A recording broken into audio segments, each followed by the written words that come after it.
Kita nyo na yun, diba? Guys, mag-subscribe na kayo tapos mag-like na kayo. Kasi, kaya nyo ba yun? Ha? Mag-ano na kayo kasi mag-English na ako next video. Ha?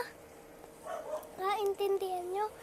Kasi, meron mga English dito eh. Tapos mga Tagalog.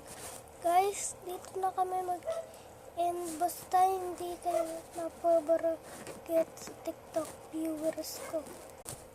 Guys, dito, mag-comments na kayo sa akin sa isa kong video yung madami akong followers.